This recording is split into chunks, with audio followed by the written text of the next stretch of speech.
I'm tired, and then I was like groggy. Yeah, coffee sounds good. That's Yeah. not what I happened. That wasn't what was supposed to happen, but it In is the what it is. slightest. Let's see. So I want. Oh, I I had it paused. on. Oh, Okay, recording. So you guys ready? yes, ma'am. Thank you, sir, and thank you, ma'am. Katie, are you ready, ma'am? Okie dokie. Here Thank you. goes. You're welcome.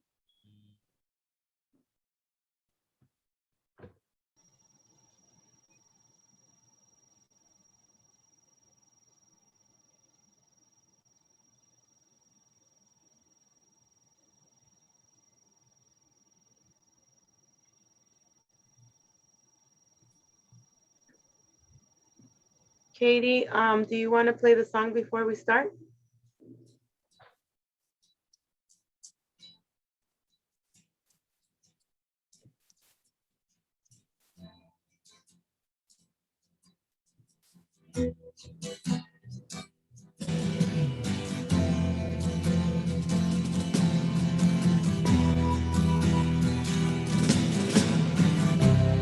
Ground control to Major Tom. Ground control to Major Tom. Take your protein pills and put your helmet on. Ground control to Major Tom. 7, 6. Commencing countdown, engines on. 3, 2. Check ignition and may God's love be with you.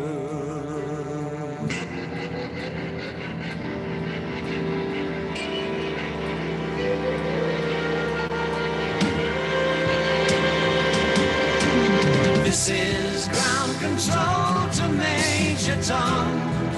You've really made the grade, and the papers want to know whose shirt you wear. Now it's time to leave the capsule if you dare. This is Major Tom to ground control.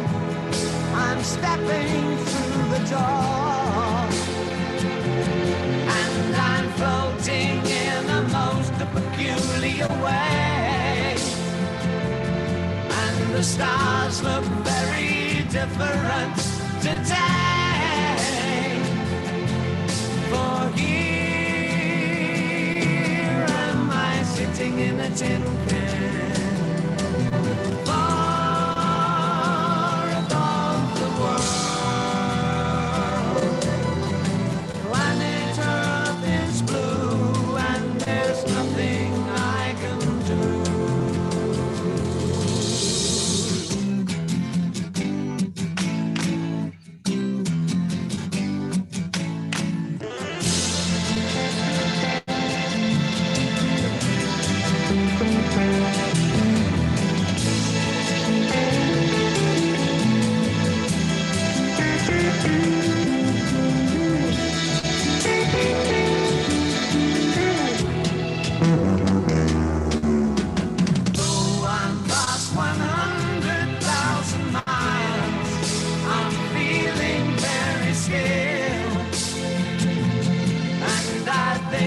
Spaceship knows which way to go. Tell my wife I love her very much. She knows. Ground control to Major Tom. Your circuit's dead. There's something wrong. Can you hear me, Major Tom? Can you hear me, Major Tom? Can you hear me, Major Tom?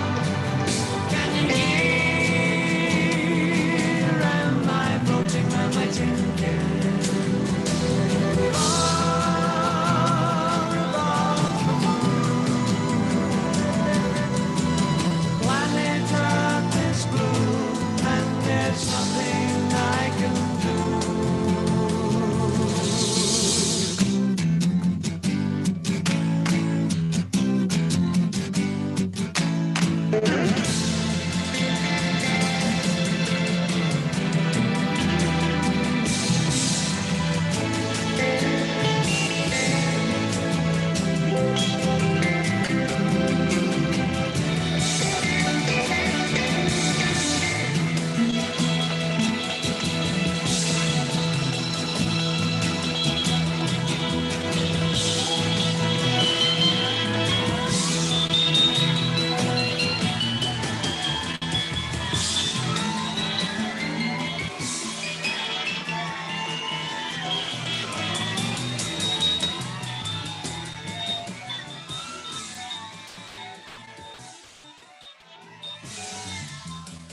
Hello, everyone. It's Veronica Bartolini with Unchained Hearts. How is everyone doing this evening? I am so grateful and happy that I have Penny Bradley tonight, and I have Eric Hecker from Alaska. And I'm very, very bendecida, right? Blessed to have them on my show. I have Katie Camara, the producer here. She's awesome. We're on Soma, Fusion, Mind, Body, and Soul. And later on, we'll be on with Unchained Hearts, and then everybody will upload their own videos to their channel as well. And I just want to say thank you all for coming. And this is our second time together. How's it going? Or third? How's it going? I'm doing great. I had something that I mentioned in the before show that you said we wanted to talk about. Yes, ma'am. I have a Facebook friend who had been confused, upset, angry, and wanted me to make a decision for her, and I flat refused. She was told at her place of employment in Europe that she had to get the jab to keep a job. And she is saying no on Facebook, and they have already demoted her and cut her hours because she has not done this. She hasn't complied. And she's been told if she doesn't get the job that she will lose her job. I don't know if that's legal in her country or not, to be honest. She wanted me to make that decision for her. Okay, I don't know what everybody else here thinks about it, but for me, what you do with your own body and your own life is your decision. And I'm not going to make that for you. Right. I will tell you the decision that I made and why, but I'm not going to make that choice for you. That's your choice. That's your personal sovereignty over your own being. And no one else has that right. Exactly. Anyone who does is bullying you. You're right. Whether And, it's, whether it's your government, your job, your friends, your parents, your family, they're bullying you. And this is something we should not be allowing in our own lives. We should not be doing it to others. right. I agree with you. That's my stand on it. So yeah, you wanted to bring that up, so I did. Thank you. Yeah, totally. I'm always like trying to give information to people about like how I feel about it. And you guys know where I stand. I try not to be a bully, and I apologize to those that thought that I was, because that is not, not what I wanted. It's just I get really, really passionate about this, and I do not consent to getting it. I'm not going to get it. I already told my kids, my family, you're going to have to put a gun to my head to hold me down or something, because I'm not going to get it. But that's just me. Yeah, I'm going to have to be strapped down because I am not going to consent for it. I won't even go in the office if I know that's on the agenda. Right. And I know that it actually does. It's a genetic thing that they want to modify the DNA through the mRNA. They want to pretty much take our body away from our God self. Okay. So anyway, before I rant and rave, let's hear from Eric. I completely respect Penny's position, because I think folks should have their positions as well. But my position, the current state of the union, I think supports that we've been lied to, bamboozled, and swindled 6 ways from Sunday. So I don't really actually believe it's just a matter of a simple selection right now of individual choice. Following the logic of the people that are trying to paint with a broad brush and say everyone should have the vaccine. Painting with that same broad brush, I'm going to say no one should get the vaccine because of the pressure to say that everyone should. So if anybody came to me and said, I'm considering getting the vaccine, I wouldn't simply say, do what you think you should. I'm going to say, don't get the vaccine. Don't be a knucklehead. Don't buy into the lies, and don't ruin the herd. That's where I'm at. I think there's been so much lies and bamboozling going on that there's a massive ulterior motive. Well, this particular individual knows the truth. She's It's 10-4. She's been spreading it on her personal Facebook wall the entire time that they've been pushing it. So it's not a matter of giving her information. She already has the information. Mm-hmm. She just wants me to tell her what to do. And I'm not going to do that. Well, that's being selfish of her. I think that's selfish not of my her. job. My job is to inform people. It's not to tell people what to do with that information. No, because she's putting it on you. And if you were to Is say it wrong yeah to- or no, Is it wrong? Is it wrong to turn to a friend though and simply just suggest they practice what they preach if she's so informed? yep. I mean, what's wrong with that? What is that, less than honest? That's a good answer. Well, that is a good answer. I say do what's in your heart. I always say that with whatever kind of thing. But for a friend to ask Penny that, you that Penny, it's like, okay, so if something goes wrong, right? Yeah, if You're gonna something wanna goes blame wrong, you. blame it on me. Either way, I'm going to get the blame. Either way, whatever goes wrong. Well, So we know that. I'm just saying, you know what you've been saying, you know the reasons for why you've been saying it, you know in your heart what you need to do.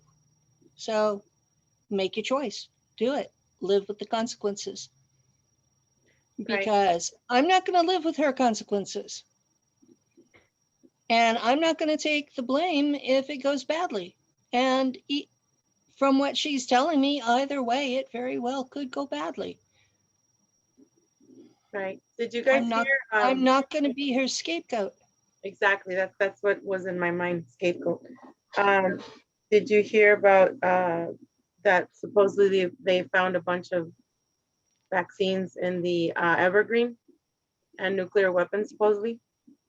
And I know that they were all kinds of stuff. I've been hearing all kinds of stuff were found on the Evergreen, and no one to my knowledge has had any kind of evidence, as in even photographs from the ship. Yeah. So I'm in the position of, if there's not evidence, it's gossip. Yep. There's a lot of gossip going around. There's a lot of gossip going A on. lot of gossip going around. What about that boat that they had in the New York harbor back in the day? They were talking about Right. clearing kids out of thumbs. Yeah, it's shenanigans. This is all a psyop. That's what I'm feeling sometimes, because I did remote view the green thingy, and I did see weapons, soldiers, and I did see some children, but not the whole ship. But that's just my remote viewing. But yeah, And I that can feel still be Eric- true. yeah, I feel That Eric, that can it could still be a be true. psyop There too. could be some. Sorry, Penny. Go ahead. They could have all been paid passengers rather than cargo. Well, they still could have been cargo and just got away with it right under our noses. Somebody could have absolutely tried to have stopped them. I get that. I'm not debating that there's not a massive war going on all over the place and there's tons of factions doing all kinds of things. What I'm thumbing my nose at is that there's a team right now that's winning for us, the people that Yeah. are being told to sit on their butts. That's not how this works. No. It's not how it works at all. And Power does history, not surrender without a fight. right? And that fight involves the regular, normal people. It's not something that we can wait and watch two factions fight it out and the good guys are going to win. It isn't going to happen that way. It's more natural in our logic to understand that the bad guys are actually so conniving that they manufactured this false sense of hope team to go and be like a front runner for the negative campaign. Yeah. You know, hey, go out there and sprinkle some hope in the community that they don't have to worry about missing Monday Night Football. You know, they'll just, you know, they'll relax. Otherwise, if the game's not on tonight, they're going to be out in the streets rioting. So make sure the game's on. Right? That's actually Right. true. I've watched cities go insane when their team won. Mm-hmm. Yeah. They've gone through and destroyed light poles, shops, cars when their team won. Here in town, it happened. It was the U of A Wildcat. They won. Mhm. Okay, when I think I was in college. I think it was huge riots. They were moving the cars. They were stomping on the vehicles. They were crazy celebrating because U of A won. I'm like, seriously, guys. So yeah, I do agree. They've with got you. us dialed in right now. All the testing and all the R&D. I mean, look at the world around us. Like, seriously, look at how rapidly they can manipulate the emotions of a massive amount of people in a geographic area. By whatever definition you want to call it. They have a lot of tools in the kit, but they can do it very well. And they can refocus people's attention. It's very much like a circus. It's that simple, that they light up one ring, and then while the other two rings are left dark, they rearrange what's going on there. And next thing you know, they pop oh my God, look over here. Did you know what's going on over here? Yeah, Right. and You they've guys, been at it. keep talking because my neighbor, I'm gonna have to text him. He's hammering something downstairs and I can't focus. So No worries. Just so you know, we're not really hearing it on air. okay. Well, these people that are doing all of this have had thousands of years to practice. So they know exactly how to keep everybody disorganized, distracted, and manipulated. Mhm. So Yes. It's like when somebody gets pulled over by the police, like the police have done, 1,000 traffic stops, but they might be pulling someone over who's never been pulled over in their life. And now all of a sudden that person thinks, oh, I'm going to do that thing that someone told me gets you out of getting a ticket. And they think like, oh, I'm so smart. And then they also think like the cop never heard it 1 trillion times before, Yeah. And that's similar to where we're at. We don't understand the organization that we are against right now. They've been around for a while. And they're already prepared for all the stuff that we're going to throw at them. They have bull sessions where they sit around a table and think up all the stuff that could be said in response to what they're doing. And they practice multiple answers to each of those objections. Scenario. Yep. Yes, they play scenarios. And the revolt of the peasants is a long-standing scenario that they have been dealing with. And whether we like the term or not, that's what we are. There are elites who have power and education and money, and then there's the rest of us. Someone's phone Uh-oh. is Doodle, doodle, It's doodle. the only noise maker that I have that I can't turn off while I'm on air. Oh, that's so funny. What are the odds? It happens almost every week on my show. Lou takes it outside. so Yeah. guys, The odds are I get taken off air by one of 4 or 5 methods, or the show gets interrupted by a phone call or a knock on the door. And the last couple of weeks, the landlady had a guy coming in to cut trees. And of course, he came in Saturday afternoons during my show, and Lou would have to say, can you do something else for the next hour and a half? Because he would show up in the middle of the show. And it was like every time. I know. Guess what, you guys? The neighbors that had been knocking on my door, asking me if I was a Satanist or a witch or what, because someone that lived there said that I had put some kind of noise and that they would see entities and things like that, that it was haunted, and that the young man was thinking he was a super soldier and was going nuts, and he was also on drugs too. So I was like, well, yeah. They finally moved out because they got scared. What, Penny? him being on drugs does make a difference. I mean, you know, It makes it go faster. you're not doing anything. He's just seeing what he would see on drugs. He's just blaming you. Mhm. So they moved out. So I'm manifesting some neighbors that will be cool. In other words, no, won't freak out. That would be nice. Yeah. I hold the grid here. I have a bubble of protection all over the apartment complexes, all the vehicles, all the children, the animals. I hold, love here. I hold protection. So for that to happen, I know that was pretty much done on purpose. Like we were talking about being interrupted. Like last week, I had Shannon and Katie. We were in the middle of the show, and Katie's internet went out, and that had never happened. We were talking about the underground railing systems and the radiation under a certain part of the world, and how there's sinkholes and things like that. So we were out for like a good 10-15 minutes, and I mentioned some words. So I've had my internet go out up to half an hour. There was one show. My producer had to finish the show because my internet was out for over an hour.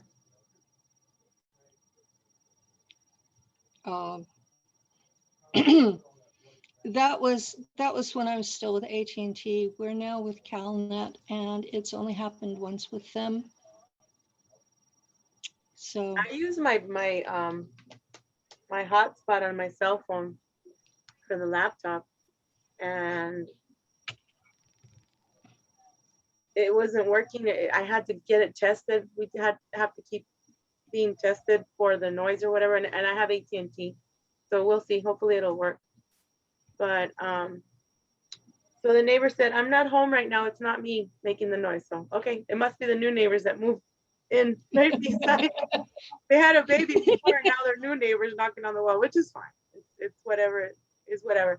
But I want to tell you guys, so I went to what they call temple in the Hare Krishna place, and I was talking to one of my mentors there, and just a brother, and I just I kind of was humbled a little bit, because I was telling him how I want everyone to really like know that they are sovereign, that they are pretty much God, that we all come from one, but not the ones here, and how every religion is pretty much the same as far as salvation, and you're a sinner and all that. And I told him, I said, I just wish that everyone would know how important we are, how powerful we are, if we just stop just giving our power away and things like that. And he just said, well, he said, you have to remain humble, because what if it's not their journey? And I said, yeah, but I just get really mad because of all the powers that be, and the ETs and the other gods around here. There's thousands and thousands of other beings, millions, and it's like every little ET group is trying to get their own, like same thing that's going on here with what we were talking about with the vaccine, with all these ideas. So I just want to say I'm sorry publicly if I ever, made anybody feel like they were less, because that is not my, how do you say, my object or perception. That's not my goal to do that. It's just I really, because of what I'm going through in my awakening, and meeting Penny in person, it was beautiful in Vegas, and knowing, people like Eric, people like even a brother that I can't say his name, that I reconnected again, just keeping the love, and not being judgmental. I guess that's what I'm trying to say is, I try not to be judgmental, but it just makes me upset sometimes, because I know so much and I know the truth, but then you know so much that you know nothing, right? And then you're humbled again. So my thing is just for me to give out information as far as what we're going through as super soldiers, and being a light being, and not being of this world, and being like a caretaker, like a mother or a father to everyone. You know what I'm saying? So what do you all want to say about that? I wish humbling. you the best of luck in your mission. Yeah. I'm a warrior. It's hard for me. I will not put down my sword. I will not just say unconditional love it only. Yes, that is the key, but you have to keep your guard up. You have to, you Sword can't. is a very judgmental tool, Veronica. What is it? A sword is an extremely judgmental tool. I don't see how you can say that you can wield a sword without judgment. Right? Yeah. Right? In my heart. That Like I'm a would- dragon. that wouldn't Wow, be what do I very- do? That wouldn't be very safe if you were just wielding it willy-nilly and not using judgment and using it where it needed to be. Yeah. Um, So what is the word that I'm trying to say? Being compassionate. you're trying to be too many things at once. That's the way my brain is going on it. You're trying But to then- do too then- many then- things at once. Then be And- judgmental. Being you requires you to judge people, True. and you're entitled You to your have- opinion. You have to at least be able to judge if they're doing right or not. And if they're not doing right, call them on it. You don't Yeah. have to use the sword first. Okay. I don't have a Um, problem with being judgmental. I think You know, society hold wants it, to take that though. away from us because they want to make us homogenous as if we're not supposed to discuss differences and judge things. But judging things is how we survive. You have to judge if something is high or low, hot or cold, sharp or dull. We judge Right, things right. constantly. And when we're presented other people's ideas or personages, there's no reason we should draw a line and say that we shouldn't judge in that direction all of a sudden. We absolutely should, especially when those things can actually be devious. True. A knife doesn't lie to you. A cliff doesn't lie to you. Human beings are deceptive by nature. Judgment is required. Discernment's required, especially in today's society. Come on, look what's going on right now. If we don't judge, then that means we just put our mask on and listen to what Dr. Fauci says. Oh, hell no. Well, then you're making a judgment. Right. Yeah, Was that the you're word trying- that I trying was? to do too many things at once. Yep. You cannot accept everything that everyone says Oh no. and maintain sanity. Mm-hmm. So it's just not possible. I People that just say don't be judgmental don't like how you just judged them. yeah. That's all. They just don't like your opinion of them. And that's a problem for them, not you. Because you Wow. don't have to like everyone. No, exactly. And not everybody's gonna like me either. That's Yeah, so judge away. They don't have to like they don't have to like your decisions, Your Honor. They can appeal. They're your decisions. You don't have, as long as you're not telling me what to do, I'm not gonna be upset about it. Okay, so that's You what don't it is. have to agree with me on anything, but You're- I'm gonna do what I'm gonna do because I'm a sovereign being. Right. That's what I'm trying to tell people is do what is right for you. That's what Well, I would have them look at the reasons, look at the consequences, not just accept everything that comes down the pike because, it's not all good for us. In fact, what I'm seeing these days, most of it is not. Mhm. And I've been touchier than normal because I've had a couple of close friends die and they were not natural causes. And one was poisoned and the other one had been tossed off a bridge and had a bone infection from the injury. Yeah, So, I saw Both that. of them were murdered. So I'm touchy. And the folks that are out there acting like that SSP disclosure is some sort of a video game Oh my gosh, no, it's are not. pissing me off because I have people that are dying because they're in this movement, because they were real veterans. And, it's just, if you're gonna play a cosplay game, leave the real ones alone. Just go off into your own movement and have your cosplay. Leave us alone. Yeah. Yeah, I've been, this, and you told me pretty much stop Yeah, I've been talking. I was in a mood, and I just sort of laid it out there how I felt, and I'm glad you told me, because why am I I left you to make your own decision about it, didn't I? yes, why am I speaking to the DARPA agent or the CIA still? Why am I Yeah. getting, Why? you know, and Why? I spoke to Misha Johnson, and I when I did my regression, I had a 4-hour regression back and forth with her and mine this past week.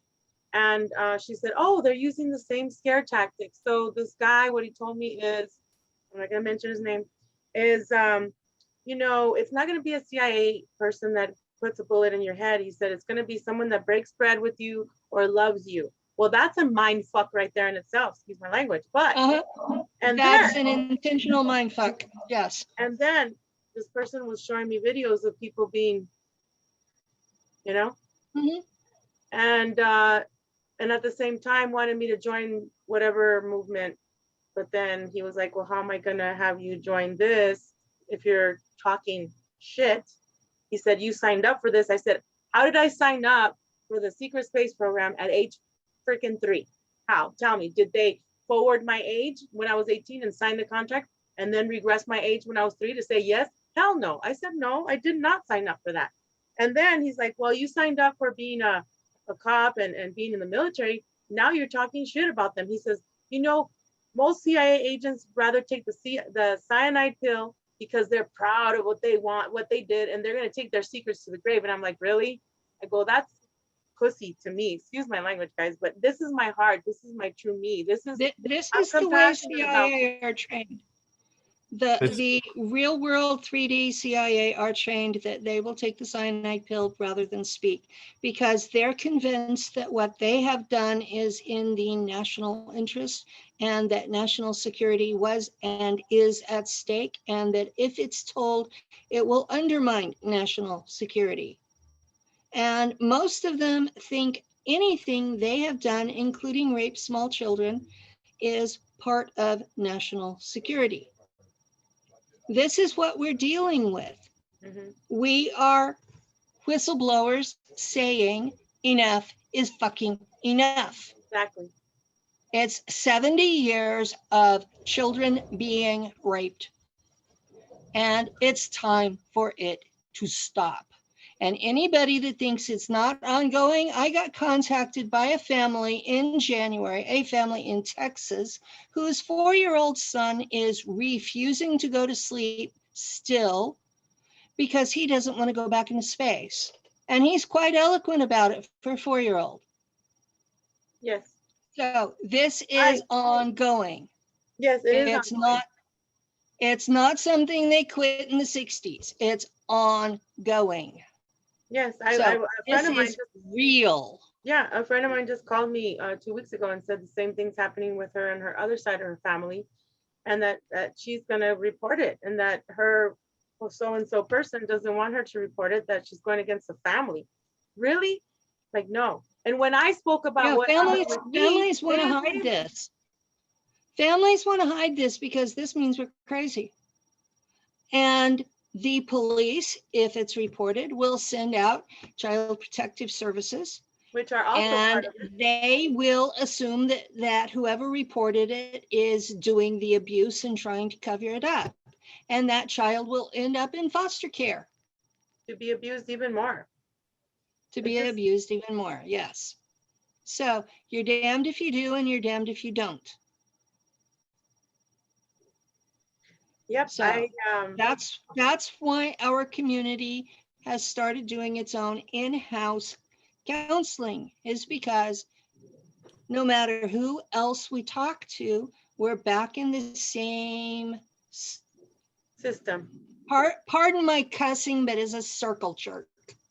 They're all covering each other's asses at our expense. Exactly. And you know what I don't like about, they say, oh, you're still being a victim because blah, blah.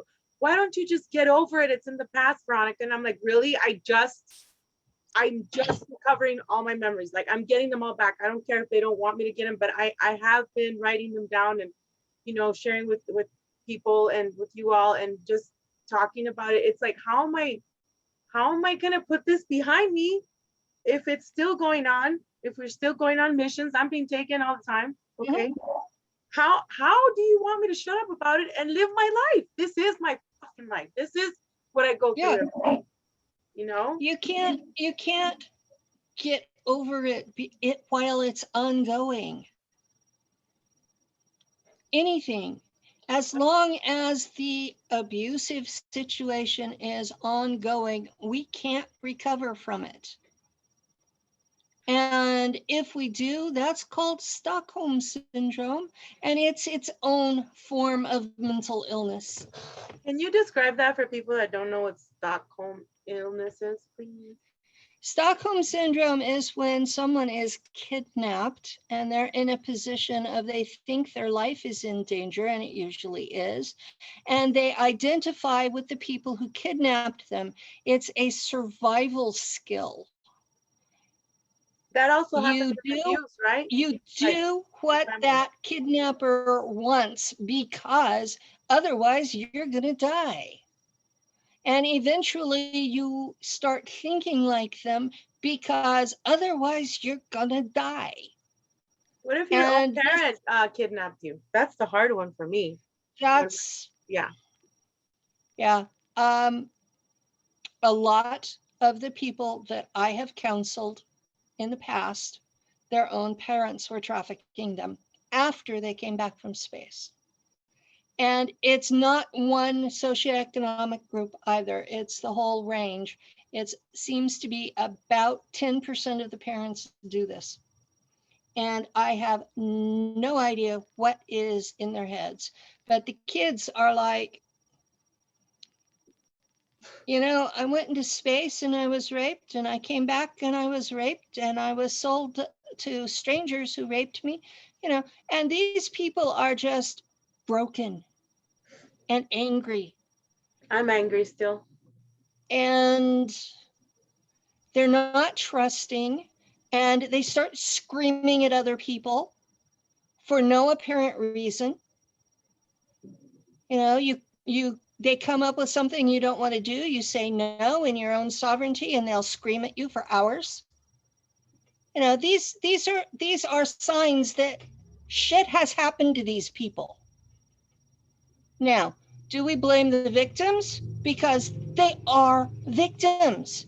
They have had shit done to them that they could not stop at that time.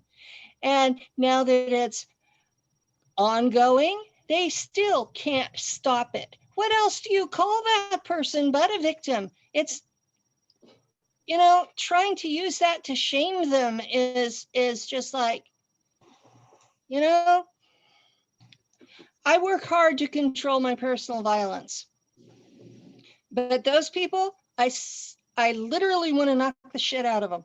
Oh yeah.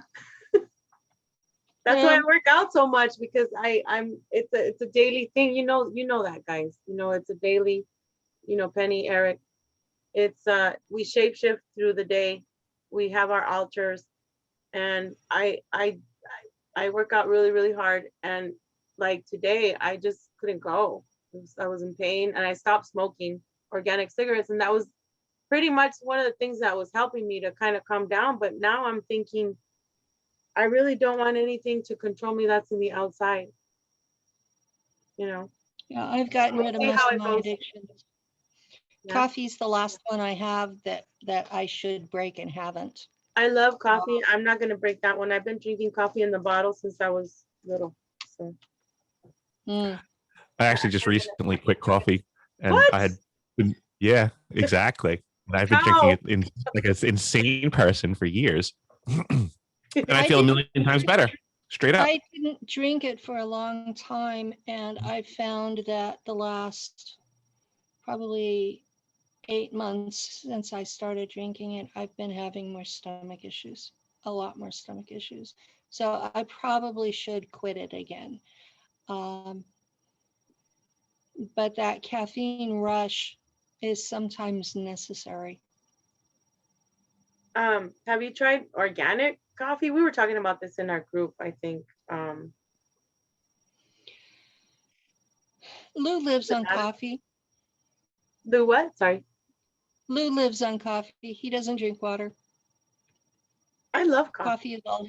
Coffee is all he drinks. Lou drinks caffeinated water. Yes, that's all he drinks. In the summertime, he has to have Gatorade because he sweats so much. But yeah, his base drink is coffee. So I've been drinking his, and I've been having more stomach problems. So I'm going to have to switch back to my spiced teas. And they don't have the caffeine level that coffee does. So you may watch me drag a little bit. I'm kind of dragging right now because I'm waiting for my coffee. I asked my daughter, please make me some coffee because I'm getting a migraine. If I don't drink coffee, that's another thing. Yeah. That's caffeine that's your withdrawal. addiction level. That's your addiction level. The headache tells you when you have to drink more. So that's when anytime that I start having a headache when something's wearing off, I know I'm getting addicted. And that's when I break off that particular thing. I switched to herbal tea. I'm doing all right. Ooh, I'm Good. drinking No tea caffeine. at night. Yeah. Yeah, when I wasn't doing the coffee, that's what I was doing was herbal tea. I So like how do you guys, have you guys heard, is this, sorry, I didn't mean to interrupt. Is it, okay, somebody said, and I know it's an opinion, but they said, it's harder to break nicotine habit than any drugs. And I'm like, well, I don't know about that. I mean, I stopped taking all the medications, like, I weaned off of them and then I'm not on them. It's gonna go on 3 years now. No medication, nothing. the hardest thing to break free from for me was sugar. Oh my gosh, that was so hard for me. And tortillas de harina, the flour tortillas, forget about it. That was the hard. I'm allergic to wheat, celiac disease, and breaking free from wheat was harder than coffee. After breaking free from wheat, it was like coffee was easy, especially because I was drinking tea instead, so I still had the caffeine. But sugar was the hardest thing to get free from.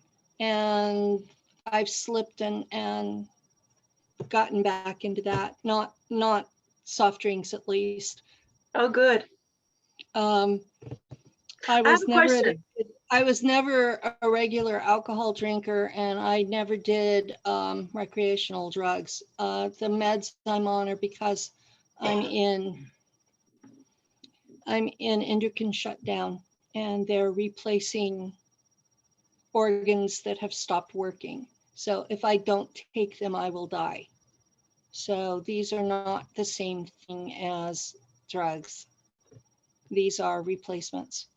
I have to ask you guys a question, which we know the answer to, but I just don't want it to just come from me. I am asked many times, and they said, okay, well, in the program, what kind of drugs did they give us in the programs, in the SSP programs? Because because why are we, okay, certain people are addicted to cocaine, certain people are addicted to heroin, certain people are just addicted to freaking even sugar, you guys. We were just talking about that. Or, okay, so I tell them, we were given all kinds of stuff. We're given all kinds. I mean, not just the black group, but I said, yes. So the question was, is the reason why we're addicted here or had the addictions in the 3D because they gave us so much crap over there? And I said, yeah, it's called a bleed through. But if you all know a little more about that, I would love to hear both of yours sides. When they create super soldiers, they shoot them full of adrenochrome. That when you look back at your memories, the injection that was a thick pink color, that's adrenochrome. I first heard about it from, what the hell is he calling himself these days? He used to use his real name. I think he's calling himself Hendrix these days. When I first heard his testimony where he had an IV, that a pushed IV, not a drip one, and it was this thick pink stuff, I knew immediately that it was adrenochrome. And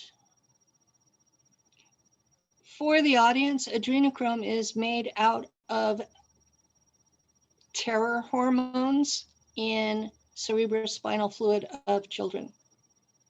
So they terrorize this child and then drain its the fluid around its brain and spine, and separate the hormone out of it.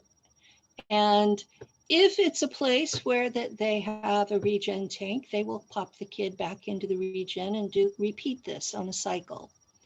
If they don't have a regen, the kid is dead. So all adrenochrome comes from small children who are being terrorized. They did that to us. They did that to us as children. And then They did that used, to us. and then I'm so mad at this. And then they used it on us. Of course they used it on us. That's how you create a Hulk, is adrenochrome mixed with testosterone. So there's a hormonal basis for this. This is something that can be done to anyone who has compatible genetics. And most humans do at some level. You can take someone off the street and turn them into one of us. It's just easier if they have the quote right genetics. Penny, do you think that that's what they're doing with the vaccine, is also creating other fake super soldiers to get in fights with the real super soldiers, like to get in a war? Because I feel something's coming where they're going to have to activate us. I feel that the vaccine is designed to break our spiritual connection.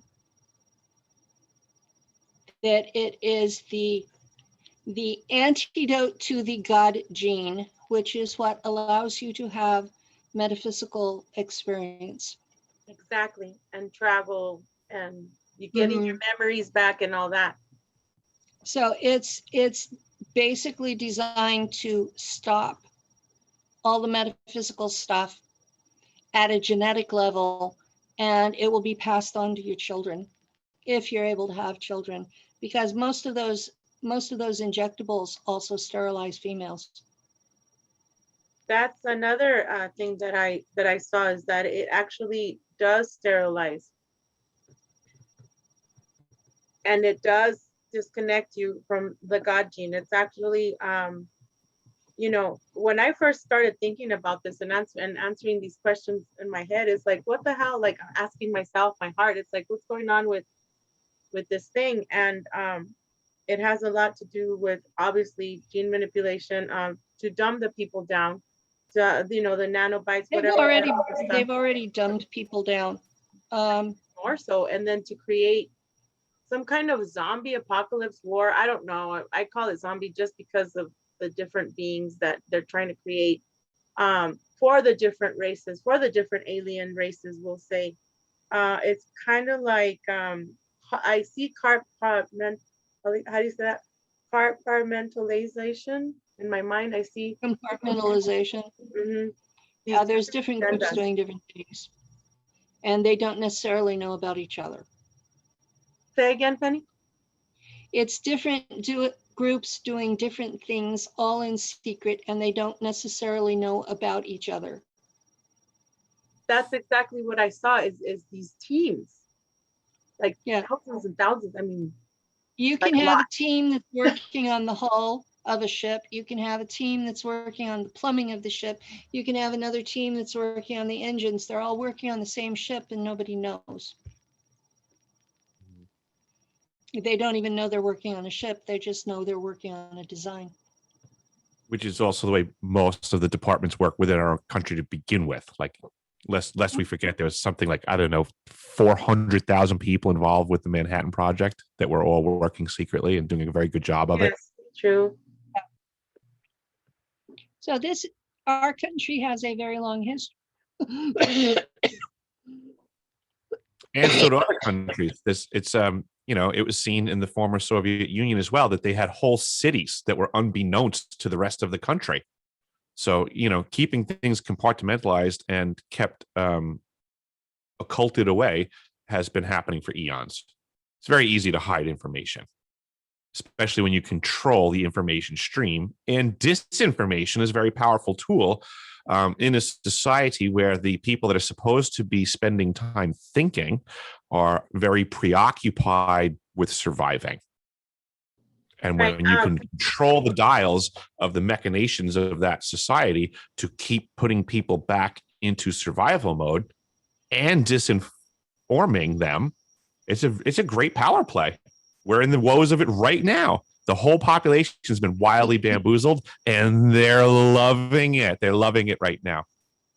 yeah, that That's the reminds State of the me. Union. Yeah, it reminds what we're talking about right now. It's not new though, because there were secret teams before this American Civil War. So we're talking Yep. the 1840s and 1850s. There were secret teams of Office of Strategic Services working with NIMSA out of Prussia, and they were doing a lot of things. They had their own robotics, they had their own propulsion systems. They were working on the craft that became the Hannibal. They were doing a lot of things in secret and together, the Americans and the Prussians together. And then in the presidency of Teddy Roosevelt, we suddenly switched sides from being Prussian allies to being British allies. The Brits had been our enemies from the time of the revolution up until Teddy Roosevelt.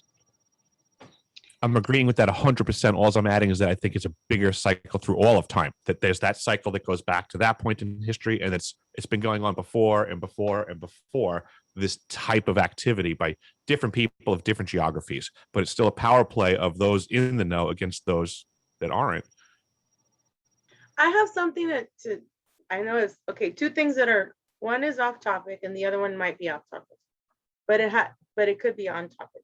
So you know those mummies that they were doing the ritual for, and the mummies that supposedly they're gonna bring back and shit with all the technology that supposedly they're gonna bring up. They already had that. We already have that technology. There was an article in Ancient Origins about the Russian Federation was going to use bodies, mummies from the Scythian tribes that they have found in permafrost. Okay, and before you they go were any going to further, use those to clone them.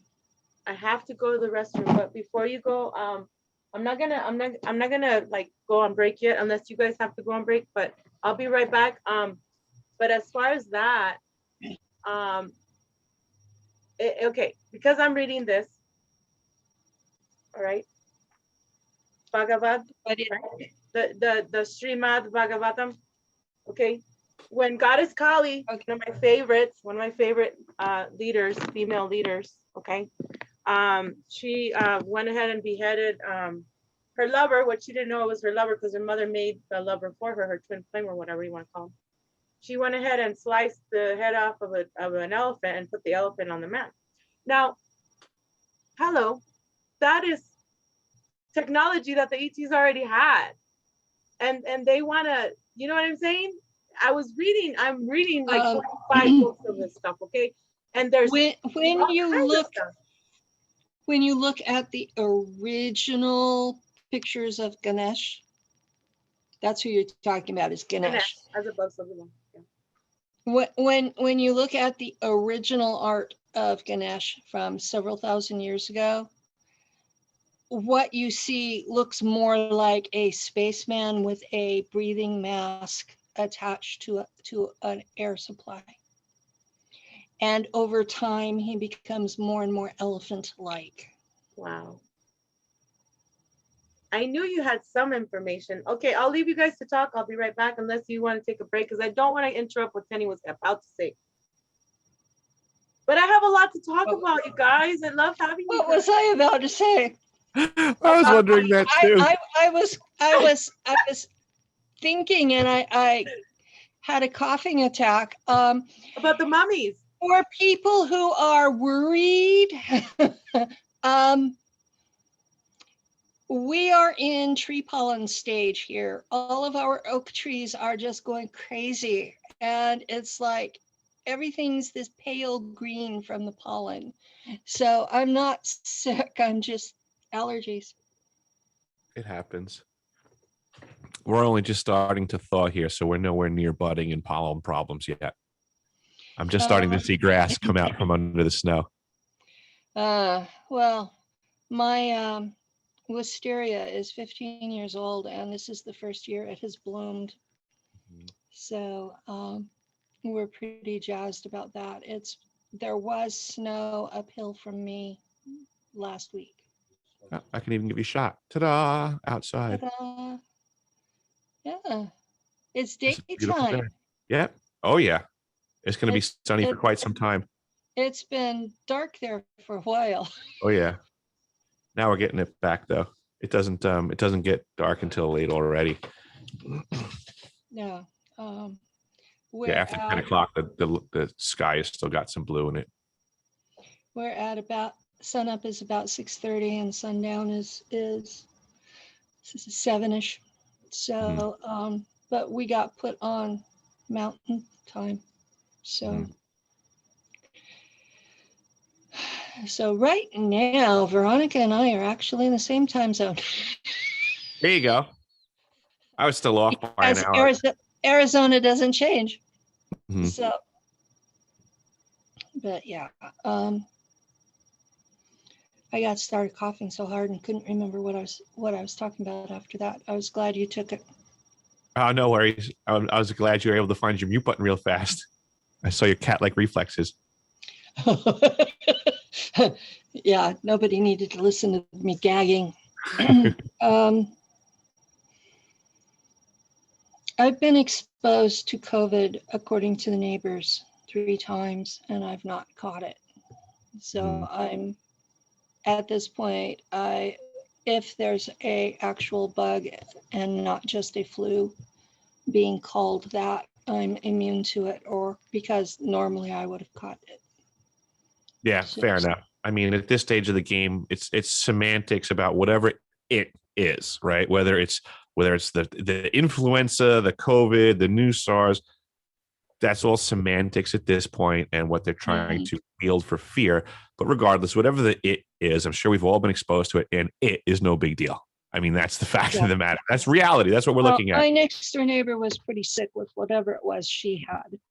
And Yep, that happens. She and I had been playing with her dog the day before she got sick. So if I was going to get it, I would have. I just interviewed a guy today from my website that was he's a NIOSH and OSHA expert in regards to respiratory protection. Yeah. I used to work at a limestone quarry. That's where I met Lou. And we had the N95 masks that we were supposed to wear because limestone quarry dust is pretty pervasive and over time can be quite dangerous. And ours had an arsenic component to it. And it would fill up so you said arsenic. quickly. You said arsenic. Would fill up the arsenic, yes.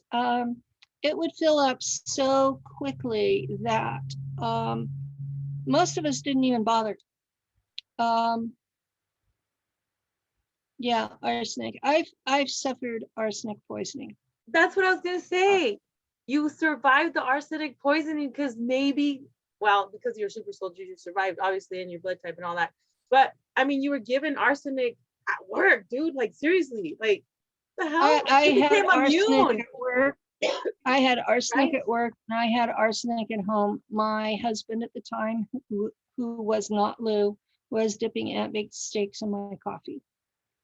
And That was the cause of my endocrine shutdown, was I was poisoned, and I survived. And I have slowly come back because, yes, I used chelation. Chelation is a treatment that is only acceptable in these days if you've had heavy metal poisoning, which arsenic poisoning is. And for those of you who wonder how I have such pretty skin at age 65, it's a side effect of the arsenic poisoning. So I do not recommend that as a beauty treatment. I damn near died. Exactly. It's not worth it. Yeah. So Eric, what did that guy say that you interviewed? And then also going back to the mummy thing, because remember they had us, my body, they have my body under Antarctica. I don't know where y'all's body is. I think Penny's, yours is in Mars, your light body. Hold on, I totally missed the first part. I've missed the first part of that second question entirely. Sorry, yeah, I did my too. my It's alter like, is here. what? Hyper. Slow down. I heard something about the guy in the interview, and I would say it was an hour and 15-minute interview. I don't know that I can be that concise. Okay. Right. But effectively, he basically, the long and short of it was he was giving his expert opinion on the conversation about masks and what's going on in the world. And let's just say he had a scathing opinion against, what Fauci says. What which thing that Fauci says first? Exactly. Mask, That's I said. Like, how long do you want this conversation to go? Do you want me to recap an interview I did? And now you're supposed to wear 2 masks. Meanwhile, the WHO is saying you don't need one at all. And I can't breathe in them, and I have asthma from the arsenic poisoning. And so I don't wear one. And when I'm confronted, I violate my own HIPAA rights and tell them I have asthma. I'm exempt. Leave me alone. And they go, "Ooh, sorry, back off, leave me alone," because asthma is on the list of health exemptions. Well, I'm gonna have to tell them that because I have to carry around my inhaler, and I've had to use it a couple times, and I can't breathe with the damn thing, and then PTSD. So that doesn't. When I told them, look, I have PTSD, I'm not gonna wear this, and it's really bad PTSD, they're like, we don't care, you need to wear it. I'm like, what? So now that I know about the asthma, which is real, it's on the thing, what do I do? Show them my inhaler? That's what I've done. Okay. I just, a lot of the time I will just show them the puffer on my way in, and I don't even say a word. I just show them the puffer, and I don't get hassled at all. Once in a while, I'll get hassled by another customer. Now, I hate using the term Karen because I know some really wonderful women named that. But you know the type. We used to call them Mrs. Kravitz after the character on Bewitched. It's someone who is nosy and enforces the cultural norm. In Spanish, they're called lupitas. Okay. No seas una lupita. Yeah, a lupita. Okay. So you know the type. And I will be confronted by one of those once in a while. And I just tell them, I have asthma. Leave me alone. And they back off, And I just tell them, you want me to drop dead from your mask? Fine. You drop dead. Exactly. I'm not making anyone else's choices for them, but I'm not going to do something that I know is going to cause me harm either. And I know wearing a mask, because when I was first dealing with all this, I did wear the mask when I was out of the house. And I ended up in the ER with what I thought was a high blood sugar event, and they thought was a heart attack, and they made me wear a mask the entire time I was in there. And my blood oxygen dropped from 98 to 85 and stayed there the entire 8 hours I was there. And they were supposed to give me oxygen when it dropped below 92 and they didn't. So I know for a fact that the mask does me harm. So how many other people are running around there with marginal oxygen levels because they're complying with an absolutely insane law? That Yeah, I'm isn't not even wearing- because most of it's from your governor doing some sort of an order. Laws go through the legislature. So it's not even a real law. Yeah, at has- the gym, we don't have to. We don't have to wear the mask anymore at the gym. This has been going on for like, well, since we got back from Vegas, I found out. I'm like, well, good, because I couldn't breathe. Like, Nobody's had to wear the mask from day one. They just Yeah. didn't understand their rights. Exactly. Nobody had to wear it. It Right. was It's not a law. recommended. It's not a law. It's a governor's order. And in fact, our governor here in California has been taken to court because he came up with such tyrannical rules during this thing that, at least in my county, 80% of the small businesses have gone out of business because of his tyrannical rules. And if I were one of these people, I would be suing him for everything he's worth. Yep. remember Lest at anybody Vegas? thinks this is about protecting health, it's not. It's about killing small business. That's what this is all Yes. about. Yeah. It's about killing jobs. It's about killing small business. It's about taking power play. control of your life down to the minutia. And at the same time, it's controlling the food supply, it's controlling your transportation, it's controlling your access to resources, and it's a total power grab. And now they're putting in a vaccine that at least one of the 3 versions was taken off the market because it was giving people blood clots.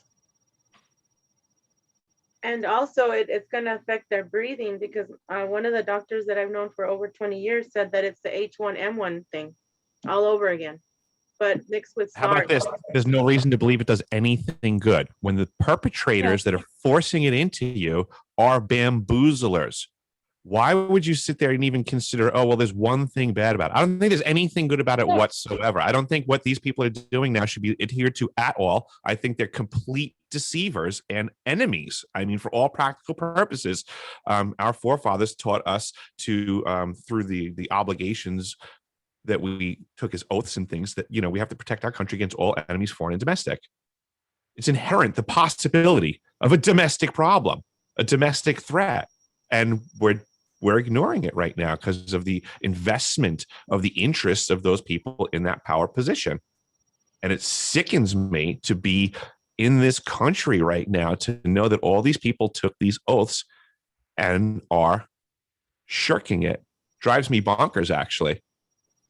Well, This is not the way my country is supposed to be. This was not what I was raised to be a part of right now. I was told people were better than this, and that when tyrants were going to stand up, that there were people at the ready to do something about it. Where are they? I keep hearing people say to stand down. I keep hearing people saying that don't worry, we're taking care of it. Screw those guys. They are the Pied Pipers of society right now, leading people to their doom. Yes, Anybody that's saying inaction, if inaction is what you're supposed to do at a time of threat, you're out of your mind. You're with the enemy. You're with the invading force. That reminds me, there was a light worker that I'm not going to say her name. She said, oh, well, we've done all that we can as light workers. Now it's just time to sit back and see what happens. I'm like, really? Hell no. Yep, This is not a fight for your rights. She's correct. She's correct because she's limited by her definition. She's not a light warrior. There's a difference between a light worker and a light warrior, and it's inherent in both terms. One likes doing light work. Yep. Right? Yep. Yeah. They're not a light laborer. I'm not part of that religion, so I'm not either. I'm not part of any religion. I don't even. I like all this because I used to be goddess calling. So. And what you'll see is when people start to define themselves, is they're applying limitations on themselves. Yeah. By whatever title they get. We've been everything and anything and nothing and everything. We've already, like Penny too. I'm a girl. Eric, how many years have I was told that I was here more than 73 billion years, and this is by my twin friend, and I believe it. I've spoken to so many light workers. I know the conversation ends when you bring up anything negative, because then it's too painful and not a good enough Yeah. conversation, and It's it's not low happy vibe. enough for the light worker. It's low vibe. Yeah, And brings There them you down. go, Penny. Yeah. There you go. Yeah. There you go, girl. Yeah. You can't not say- being able to handle negativity means you can't handle negativity, which means you can't help with the problems of the world, and you're not a very Exactly. good light worker. You're not doing what you're here for because you're too busy trying to raise your own vibe. Mhm. And our vibe is so set in stone that the CIA uses it to track us. So There you go. they're just wasting their time. Thank you, Penny. People need to hear that. Thank you. Yep. They already Light know workers- what our frequency is. Light workers. I'm sorry. We are here to make a difference. And if you're not making a difference, you're wasting your time. Yep. I agree 100% because I would suggest that light workers gloat about being of good thought, and they try to get to be of good thought and of right mind to think positively, but that's where they stop because it takes so much effort for them and to get to that point that they never get to right action. Wow. And it doesn't Well, matter how what- good your what thoughts are What if you can't put them to action. is the more they talk good thoughts, the more they actually practice dark thoughts. Yeah. Because they're ignoring their shadow. I learned that when I went to Catholic school. Your Thank shadow. you, Say one Penny. thing and do another. Ooh, I just got that goosebumps. stuff, all that stuff that you're ignoring is your shadow. And that's the stuff you should be looking at because, to be honest, everybody else sees it except you. And you've got your head up your ass, so you can't see your shadow. Everybody else sees all your faults. Just because you're ignoring them doesn't make you high vibe. It just makes you blind. Yeah. Yep. So I know that I'm occasionally a bitch. I know that I have mood swings. I know that I have days that I sit and tears roll down my face, and I have other days when I'm just not tolerant at all.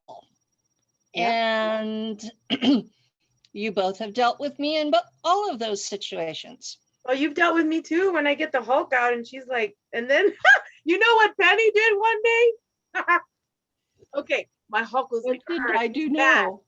And then Penny's like, well, go ahead and have your hissy fit. And I'm like, oh, I was so mad. I'm like, ah. Yeah, I did tell you to go ahead and have your hissy fit. You know, So I had what else are you gonna do? You know, and if I that's just, what's coming out, do it. You know, get and it I over with. did. Because the longer you compress that, the nastier it will get. Thank you, Penny, for helping me that day. And then after a while, I was like, thanks, guys. You know, to our group, I'm like, thanks. Like, thanks for letting me be. I was personally embarrassed through the whole conference because my hips had given out the day before and I spent the whole thing in a wheelchair. I was able to stand for my presentations, but I spent the rest of the time in a wheelchair. And just basically sitting there and, you know, helpless because I could not walk from where the conference rooms were to the part of the hotel where the elevator was to go to my room. I know, Mama. I helped you guys too because, you know, I spent so much time. Oh my gosh, you guys, I have to tell you. So when I met Penny and Lou, I was coming down from the elevator to find out where the heck we were supposed to have this conference the next day or whatever. Yeah. And I'm just minding We my had to be there at 8:30 in the morning, so we had to know the night before where it was. And set up the table. So Penny, thank you for that. If not, I would have been like, what? But I saw, so Penny's like, is that you, Veronica? And when I turned around, guys, her light and Lou's light was white and huge. It was huge white. I'm like, Penny? And then I looked into her eyes, you guys. Her eyes were white, like a freaking dragon, like a white dragon. Okay, I'm not kidding. Like white with a little bit. I was wearing this. Yes, the tiara. This is my toy. So beautiful. Leave it on. It's so pretty. I really like it. And I really like it. I wear it at home sometimes when I'm feeling like that everything I have done has blown up and everybody's mad at me. I'll sit and wear my princess crown. aw, I like that idea. I You usually know, wear I my am beanie hat. very aware of my personal shadow, and I have not controlled it at all. I've done a hell of a lot of work, but it's still there. So, the best I can do at this point is say, yeah, I fuck up on an Go back ongoing a and little bit. regular basis. Go back a little bit. Okay, go forward a little bit. This way. There you go. Now we can see it when you're there. Yeah, Okay. that's beautiful. Maybe if you put down your. And this is plastic. It's a I Halloween thought you toy made from it. Walmart. Huh? I thought you made it with like real like stones, crystals. Oh no, this is plastic. It's a Halloween toy from Walmart. What? Dark Crystal or some movie that they had for little kids. So they had these costumes, and this was one of the accessory items, and I bought it, and I thought, that thing's cool. Beautiful. I want to make something Oh. too. Oh, speaking of that, before I go into the other part of Penny. Hold on one second, Penny. Are you unfamiliar with the Dark Crystal series? I like Dark Crystal. Yeah, I'm completely unfamiliar with it. I'm dead serious. You need to watch Serious. the original. It's about kidnapping and torturing children and taking their blood. Hello, Eric. That's what they had us doing when we were in the secret space Yeah, program. you're like, Oh, oh, the kids then- movie, The Dark Crystal. Yeah, it's like one of those dark horror Jim Henson, like evil. It was a horror show to make for kids. Well, And we did it okay, to then others. that's probably appropriate because I was one of the kids they took. What a coincidence. Yeah, And now- really. You guys get it? I don't think the public I have a pair of black feathered wings too. It was about like an alien species that came and took over the earth and enslaved the humans and were like eating them to survive. Well, This was what I And was they going to wear. use a dark crystal as their power source. I was going to wear this with my black wings Mhm. ooh, that would have been nice. on Halloween, and that was the day that my camera went out. So yeah, Go that was on Zoom the next show time. that Eric was on with Tony and I. Go on Zoom next time and I'll record you or something if your camera goes out or I don't know. Well, if my camera goes out, it's like, I have no way to But you guys, record. I have to say this before because I can't shut up about it. Okay. The public doesn't know, some people don't know that they used us in these programs to hurt other children as well. While we were children, okay, we had to kill wolves. Now, Joseph Powell helped me with that dream because remember that dream that I told you, that flashback right before I woke up that I saw the wolf and she said mother to me and she had the baby wolves behind her okay. Well, I just found out that we were told to kill her. I was told to kill her. And I cried and cried for days because I told Joseph, I didn't want to kill her. She's so loving. But we had to kill animals. We had to kill each other in the program. Then we were brought back, in the region tanks again. You guys, do you understand the public? I wish they would know. We couldn't have feelings for each other. Some of us Nope. are still We were fighting not each allowed other to out have there. feelings for each other. And here, Um, when I met them, I couldn't stop crying when I met Penny, Lou, and Susan and Frank, and you know what I'm saying? It's like, wow, we are real. We do exist. This shit's real. We're real. I've been doing it's one thing to have the memories, okay? And they're kind of sometimes fuzzy. And then you start meeting the people that you're in those memories with. And that makes them feel more real. And when you meet more than one of these people and you meet them real world and you feel their energy and you know they're really from that memory. And I had the unique experience of having the data entry clerk from the CIA archive who uploaded my packet to the CIA archive database come on my show and verify my memories based on what she had read from my packet. I saw that. I saw that show. I have been just like, oh my God, it's real. Oh my God, it's real ever since. And finding out about the person who had been shoved off the bridge dying. Yes, Since that was then, hard for you. I and didn't know her and personally, but it was hard. It's hard to find out when it's people hard. they kill them off. And you're close to someone, you have a telepathic connection with them, and suddenly the person's gone, and it takes you 4 months to find out they were killed. You know, it's like this whole time, it's like, well, did she just get tired of knowing me? You know, am I really that bad in my head? Am I, you know, because the connection was gone, you know? So, yeah, and then to interview Joseph. Before we were on, this was interview number 3. I've And only seen one interview with you guys, and I still have to go see the rest. But you know what? It's like I'm gonna be like watching, and I know those memories that I have, they're pieces of what you guys are talking about. well, he talks about different things in each one. And the the last one, he started off talking about the experience he shared with Tony and how he killed the guy. And then he flipped altars. He flipped altars more than I did in this interview. And he flipped altars to the one who had been my commander that I blew up his head. Oh shit, I just got goosebumps everywhere. Are you serious? And he admitted why I blew up his head. And the man here has apologized to me and said I deserved better treatment than that.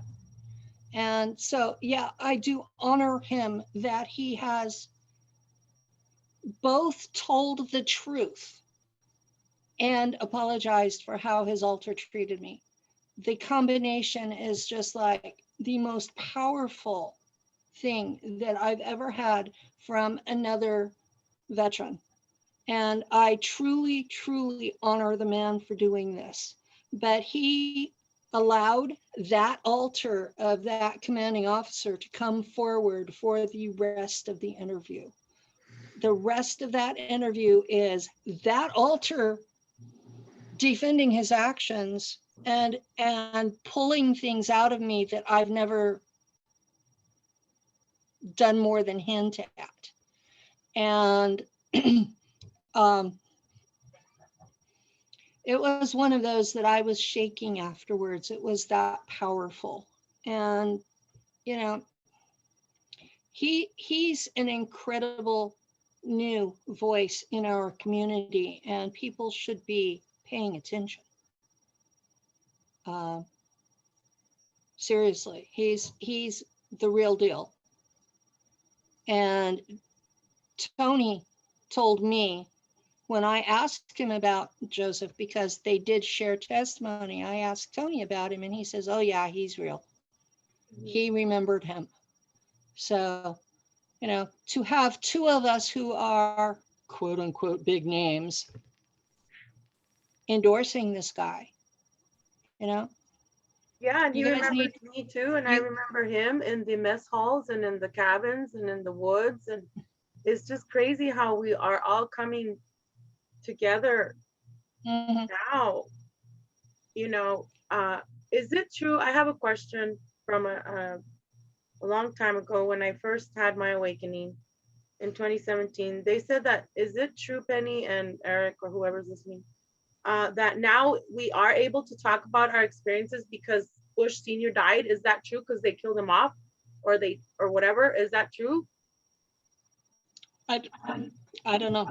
I wouldn't know either. I don't know. Like a lot of stuff people say, like these are just general questions that like in like people like asking this stuff of the world, but like how would someone divine these things out? Like Right. what proof would be the answer to that? Right. They asked me that, and I'm like, Right. I'm talking because I have to tell them what happened to me and what's going on. Knowing one thing doesn't mean you know everything, though. So people are just Right, basically firing shots across your bow so that if you can't answer, you don't know something. I mean, come on. Yeah. And I found that a lot of people are just pulling stuff out of their ass. Mm-hmm.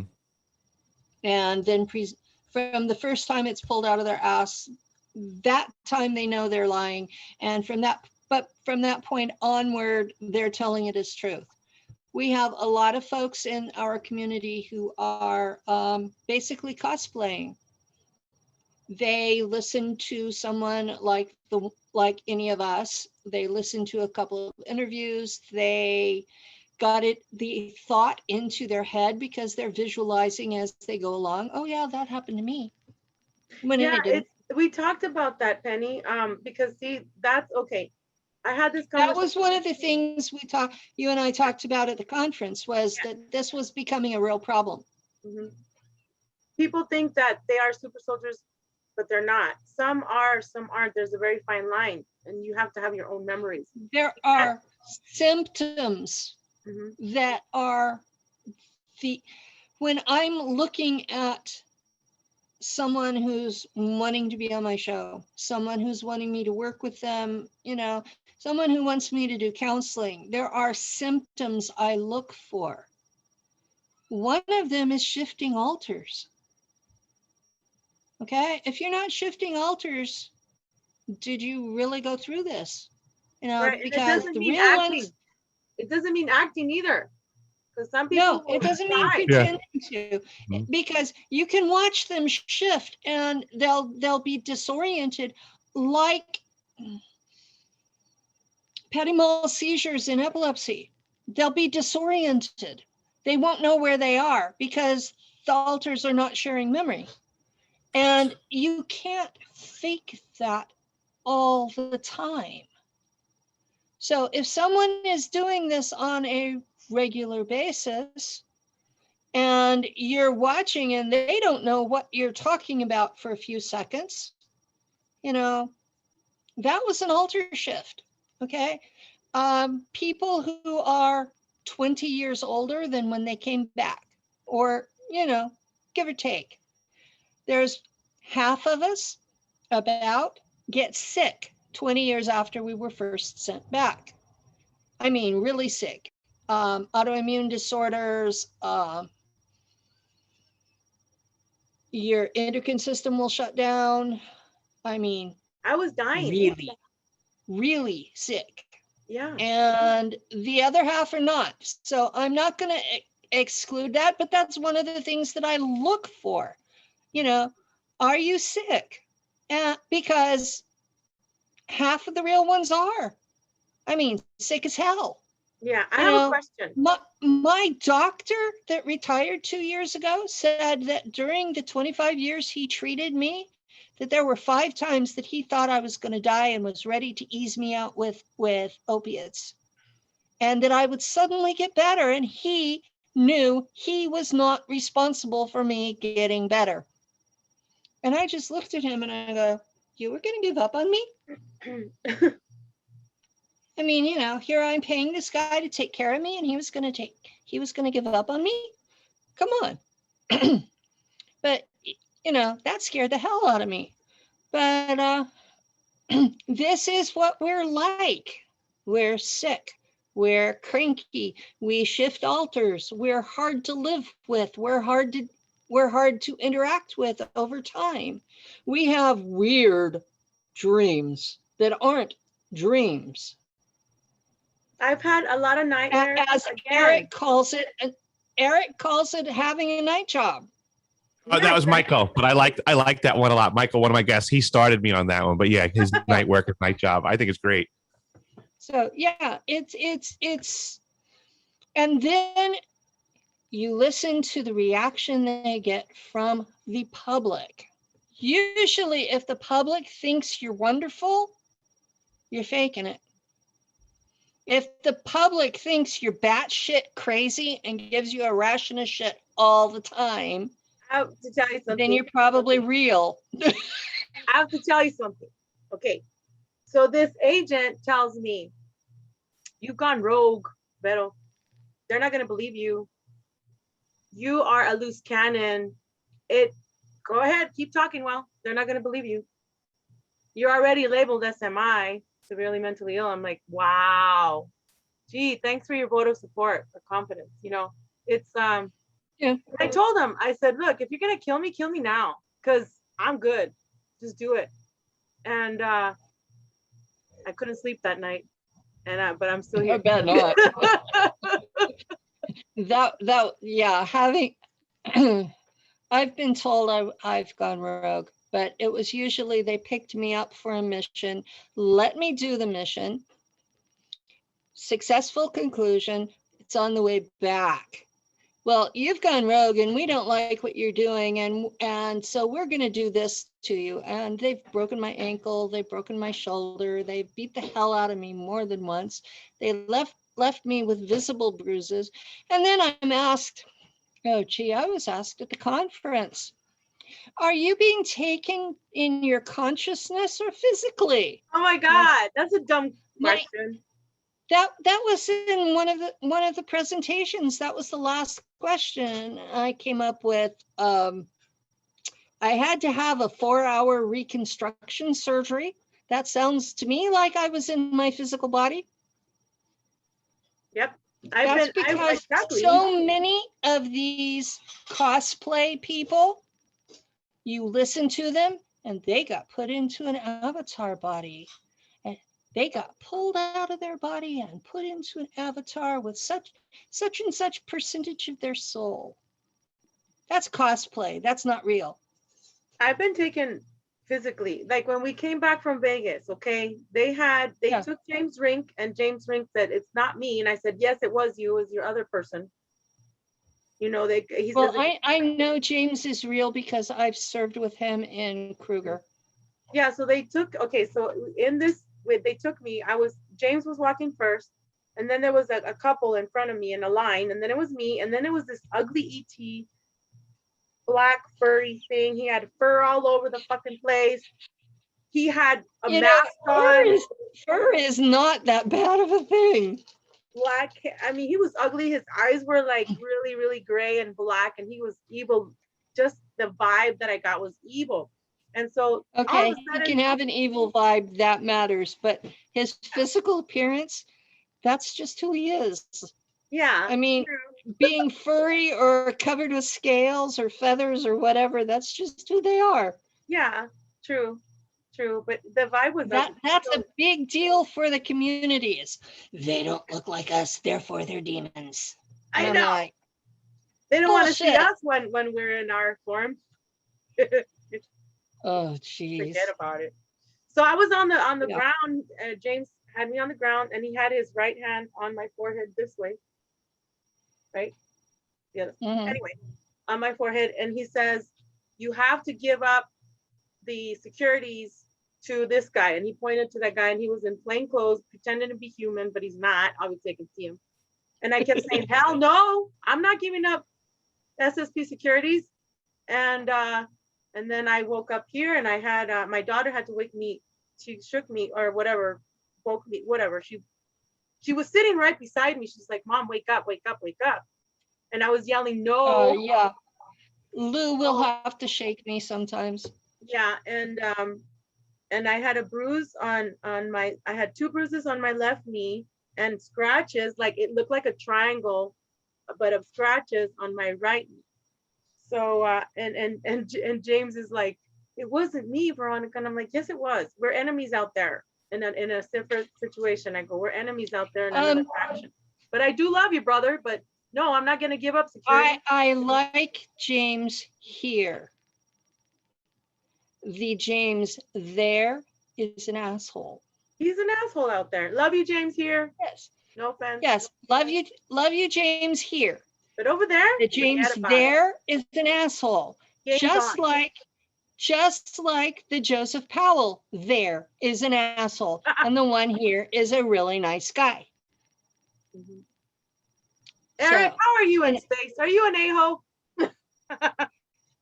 I have no recollections, but I was told I was really cool. You were cool? Oh, I saw So I was that. told. I don't know. That was- Yeah, I mean, I don't have any recollections of anybody else, so I don't have a reference point. But I've had a couple of people say things to me, and they don't seem to have an issue with me. And I can only say that folks that I've never met in the real life, I guess they're just there.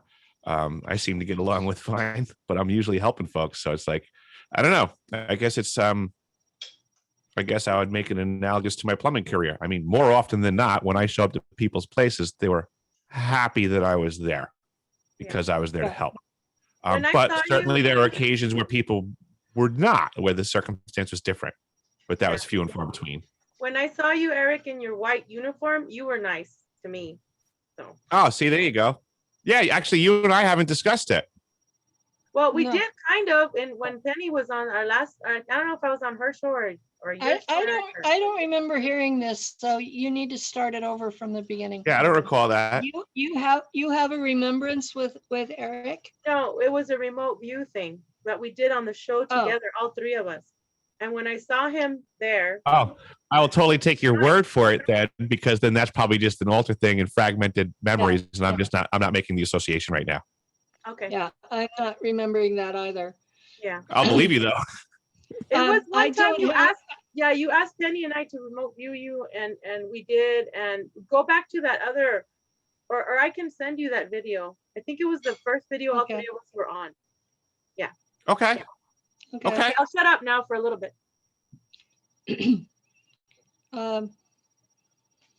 I know the feedback that I have gotten from people who remember me from space is that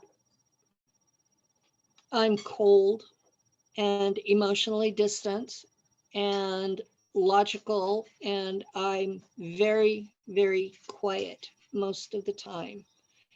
And that I do what has to be done without looking back or thinking twice about it. Even if that what has to be done is the destruction of an entire world, that I just do it and move on. I saw you. And I've had other people tell me that I served in nursing situations, and that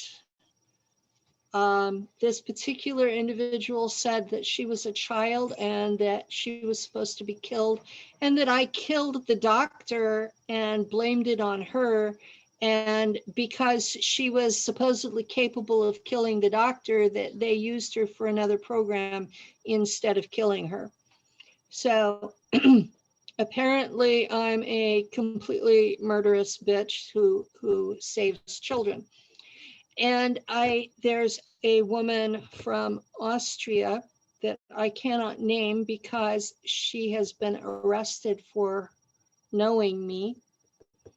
And she remembers me as her drill instructor, and she's scared to death of me.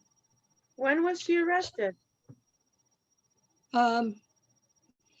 About the time that I was booted off Facebook. So there are consequences to knowing me, honey. Yeah. Can I tell him about the time where before we left You- that Lou was brushing your hair? Yes. Yeah. So Lou was brushing Penny's hair, you guys, and I he have picked her up. I have legit trouble using my left shoulder post-op. And Lou brushes my hair because it's down to my hips and I just simply cannot reach it. It's beautiful too. So this is one of the things that he does for me on a daily basis. He helps me put on shirts, take off tight clothes. I can get out of loose things, but I have to have help with tight clothes. And he brushes my hair And the times that I'm in a wheelchair, he pushes it. And when we go for a walk here, he goes with me. And when my hips give out, he goes home and gets the car and comes and picks me up. He is so So nice. yeah, I love his I'm a lot more disabled than the public thinks. I'm on Social Security disability for spinal injuries. All of the other stuff that I have wrong is on top of that. But I have had episodes of paralysis where I could not walk at all for weeks. So this is one of my better times. I'm able to get up and move around the house, and I'm not using a cane or a wheelchair. I haven't tried walking around the block for a while, but I live in a 2-story townhouse and I'm able to go up and down the stairs by myself. So this is one of the better times. Yes, and I appreciate you being on here too. Yeah, you were actually sitting on the wheelchair when he was brushing your hair, and we were getting ready to say our goodbyes for now. And so Lou put her hair up like in a ponytail like that, and her hair back, and it was her. I started crying. I'm like, oh my God, Penny, it's you. It's you. And she is one tough bitch, let me tell you. Sometimes she has to reprimand me. And it's I just love you, Penny. I saw your eyes and I'm like, holy fuck. She's a dragon. I just love you so much. Like I said, My dragon was out pretty much through the whole conference. And there was a time point when Frank was standing about 6 feet to the right of me. And my hair was going straight out at him. And Susan was opposite me. And there were these guys. I have no idea who these men were, but they kept wanting to stand in the middle. And I'm like, what are you doing? Well, we want to be in the middle of that energy. And I'm like, yeah, it was the producers. Remember helping the production company? Because we had all given each other a group hug. We had all given each other a hug, right? And then her hair starts going that way. I'm like, all of it. Yeah, it's just going straight out towards Frank. Yeah. And I'm like, what in the world? And these guys are like, well, what's going on here? Why is there such high energy? And I said, because we're all dragons. Exactly. And what happened to the elevators? They busted. All of them. I mean, almost all of them. We had to. The day before I left,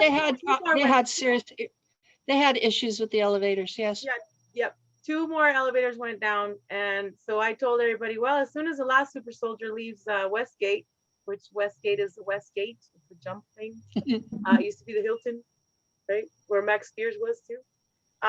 Anyway, when the last of us leaves, everything will go back to normal. Yeah, and then when I got to the airport, we are such high energy people. Too bad that energy I give off, I can't access to do things with. So I do get tired very easily. And you guys saw that at the conference too. Yeah, you had to go to your room and rest because it's a lot. I only got to go to my room maybe 40 minutes before the dinners on both nights because everybody wanted to talk to me, which is great. I love you all, I really do. But it's just I had to, like, I'm like, I gotta go, like, I'm sweaty. I gotta clean up for for the dinner. I'm tired. I would take my heels off because you were right, Penny. You can't wear heels during the whole thing. But anyway, going back to when I got to the airport, there was already it was American Airlines. There was already a commercial airplane that had gone down, which is American Airlines. Oh no. And I had a 2-hour layover because 2 more aircrafts went down while I was there. So I'm like, God dang. And I was being followed. You should have seen how many CIA guys were there. We were in our car. Lou, how many people were following us home? On this last trip? Yeah, this last trip on the way home. At different times, anywhere from 1 to 6. He said it at different times, anywhere from 1 to 6 cars were following us on our way home. And we drove from Vegas, and I live near Yosemite. We did stop for the night in Barstow. That's a long trip. And it's a, if, if we drive it straight through, it's a 12-hour trip. I'm 65, Lou's 72. That's a long trip for people our age.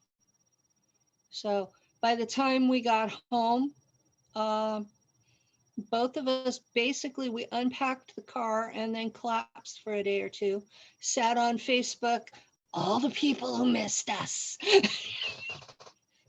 And people don't understand something that I've kept private. Lou's oldest daughter is having issues with brain tumors. She's been in and out of the hospital this entire year. I'm mentioning it because she's finally getting better. She's had multiple surgeries, and so we've had this concern because people who are affiliated with me are often in danger, and we've been really, really, really worried about her. And we finally heard today that she's been out of the hospital for 2 weeks. So, yay! Awesome. That's awesome. I send healing to, to you, to anybody that needs it, to Lou's daughter as well.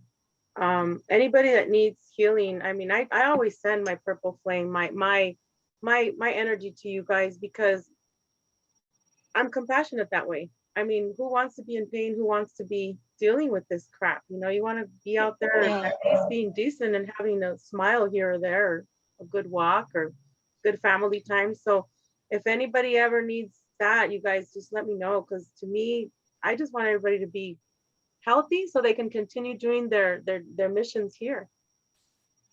I've been almost afraid to do any kind of healing work for anyone, afraid that using my energy would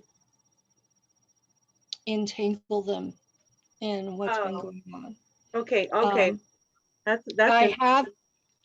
I have been doing things for people that I knew were in near-death situations, but if they weren't in that bad of shape, I haven't been getting involved unless I was directly asked, because I don't want to.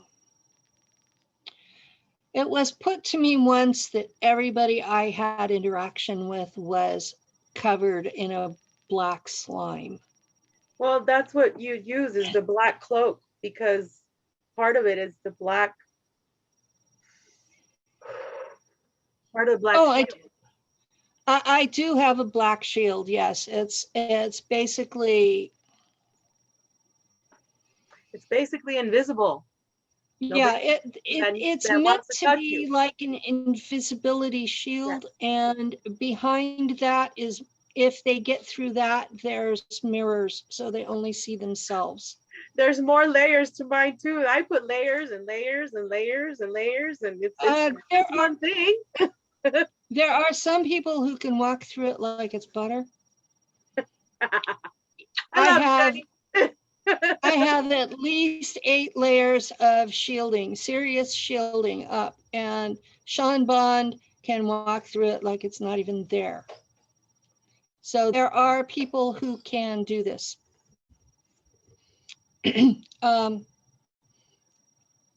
Sean is one of the people that I refer people to, because I know he can get through anything I put up. Therefore, he can help anyone. So one of the people I used to refer people to died January 2nd. He's the one who was poisoned. So he didn't charge. So now I'm in the position of, I no longer have a free person to send the poor people to. So you can send them to me. You can always send them to me. Okay. But I end up with a lot of people who are homeless and really can't pay. And I was taking care of them until I started seeing all this crap around me. And it's been, how can you in good conscience involve someone with your energy when you know the people involved with your energy are having things happen to them? That's true too, because I have many friends who have been telling me about this other person that I'm not going to mention, So being targeted if they're associated with me. And I'm like, there is a risk involved, obviously. mhm, there's a risk involved. And it was pointed out to me last November that I have made some powerful enemies. And the warning came through that I was scaring the slaves. And it was after the warning that all hell broke loose. So I've been in a situation of I'm under threat. People that are close to me have died. Should I be entangling with anyone? Well, that's the thing though. That's what we were talking about earlier. It's part of our mission. We have to keep talking. I mean, if not, then why are we here? You know, No, this just let isn't us go home. talking. This isn't talking. This is doing energy work. Okay. It's something that I've been really wrestling with, because I'm getting more and more verification that what I remember is the honest to God truth in all its details. And at the same time, I'm under such threat that I'm afraid to entangle with others. And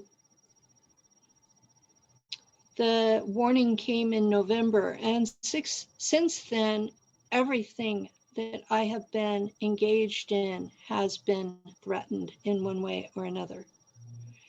And in fact, my last regular interview show was with Sean Bond, and he did the work to disengage me from the predatory energy that had been applied to me. So I'm currently sitting here going, did it work? Because I feel a lot lighter emotionally. I'm not talking my vibe. I'm talking emotionally. I feel a lot lighter since he did work on me. Was this after you told me to have my hissy fit, or before? It was after, right? It was after I told you to just go ahead and have your hissy fit. Because you totally feel lighter. Yeah, I totally feel lighter, and my my altars are behaving more. I had a time period where I was shifting 20 times in a 2-hour interview. I don't watch my videos because I know I shift a lot. I have to go to the restroom. Do you guys want to take a break real quick or not? Isn't this wrapping up soon, actually? Okay, yeah. Well, if you guys want to stay on for a little more or not. I can't. This is already an hour past of what I was anticipating it to be. Oh my gosh. Okay, well, Eric, talk away. Talk away. Go ahead and talk. You got for the pressure. What do you what do you want to talk about? Do you that's a cold start. Do you ever have anything that is just like obviously targeting just you because of your testimony? I'd be hard pressed to prove that. I don't see. There's things I don't know. There's a lot of stuff to me. There's things in life that you cannot know. There's things in life that you can think. There's things in life that you can know from your experience, and then there's things in life that you can prove by suggesting some sort of evidence of some capacity. So I know Eric has. I have no. There's all kinds of things that happen in my life that are weird, but for me to say it's because I'm targeted, I'd be very hard pressed to convince anybody of that. But there's all kinds of shenanigans that happen where it gives me pause. But if I did more than just give pause, I'd lose my mind, because otherwise, at what point do you allow that bad things just happen? you know? So I'm certain that there are things that happen to me because I'm targeted, but in reality, I don't give a damn in reality because that's giving them credit for what they're doing. I don't care what they do. I'm going to do what I do regardless. So whatever bad happens over the course of the day, I just strike up the bad luck and laugh at sometimes when I give pause and I go, I wonder if that's someone screwing with me. What I don't do is care about it. Do you have, but I have a question. I just move forwards. Do you have altars? Because I've seen one of your altars in one of your interviews. Oh, I have to. Yeah, I mean, come on. He has altars. I know. Yeah. Yeah.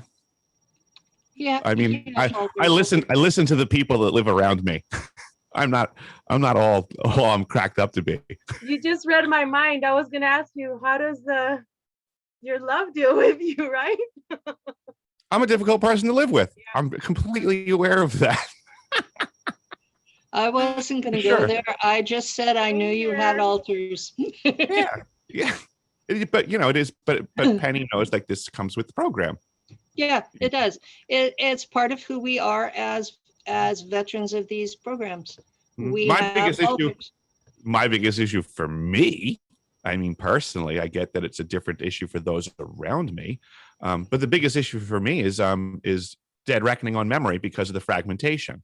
So that gets frustrating to me because people want proofs on things. And it's like, it's in my head. But if you asked me right now and you're dealing with this part that's presenting, I don't have that fact at the moment. And, you know, and that's when people are like, oh, you don't know. And it's like, you just don't understand my day. I'm sorry that I know the memory's in there right now. And I'm sorry that I can't access it right now. But I assure you, I know what I'm talking about. And like 13 days from now, I'm going to be like, oh, I remembered that thing that I should have remembered 13 days ago. Yeah. And then I can go run to the place where I have the information or the book where it was stored at or the document that I had that could have proved it 13 days ago, but now it's too little too late. But see, So that's why I started a website to start documenting things that I forget all the time. That's good. That's good because people always want proof. Oh, well, how do you know you were in the SSP? How do you know you're a super soldier? How do you know? Oh no, but I appreciate that. My memory. No. Hold on a second. That's what I was getting at before too, because there has to be a distinction there. There is value to testimony. That's true. There is value to it, but there's more than testimony. I mean, it's just logical, you know? So I get that we have to have people waking up in their testimonies, but through that process, all of these waking minds that are starting with testimonies, we should be able to work towards the ideal of now getting facts also. We can't have all of these people involved and never get to facts. You know, at some point, we're going to have to cross the line and prove things to people at some point. Okay. What I've done is when I first went public, I talked about a lot of the tech. Mhm. And Right. it was I love not that. it was not publicly available then. And Right. since then, the patents for those technologies have come public. So that is one way that my story has been verified. Totally understood. Another way is whenever these testimonies start overlapping and involving each other and backing each other up. Mhm. That's corroborating testimony, and that holds up in court. Our justice system is based on corroborating testimony. And now I've got the corroborating testimony of the data entry clerk who inputted my file. Now, yes, that's again testimony, but it's corroborating. I'm trying to not point this at you, Penny, but you're drawing it to you. So I'm going to have to address it the way that you're drawing it. Again, I'm just getting at, I appreciate that testimony meets the minimum requirements. I'm just suggesting that as a collective group, we target not meeting minimum requirements. I would think would be better for us Okay. as a group. Well, not everybody has pay stubs like you do. Oh, and I get that. That's what I'm saying. But as more people wake up, we should have more things showing up. Not everybody has a DD 214 like you do. Not everybody has. But yet there's all these people that have been in these programs that have paperwork. I'm not the only one. I know you're not the only one. I don't have paperwork. I'm not trying to point the finger at you. I'm trying to say as a group, as a waking group, as the group wakes, there's other people that worked at the places that I was at that have pictures, that have documents. There's other people that were in the military that have DD-214s. And when they wake up, I want them to show their proof. That's all I'm asking. Is there anything wrong I with have it? a DD-214. This is not about you. No. But when I went in to I wanted to get my insurance, they said no. And it has to do I'm not with following you. So I wanted to get my medical insurance from the VA. They said no. Okay. And they can't find my files. How long were That's you in? 2 years. I was a medic in the Army Reserves. I have my Then you're not DD-214. qualified. I don't know that you qualify to get benefits from the VA with 2 years in. Right. And then they're like, well, you needed to serve another 20 more days. And I'm like, why? Then I said, where are my records? I want my file. They're like, we don't have it. Okay, I have a DD-214 here in Arizona, but you don't have my file. And I'm thinking, okay, did that have to do with the Oklahoma bombing with the Clinton, when Clinton was involved? I want to ask you an honest question.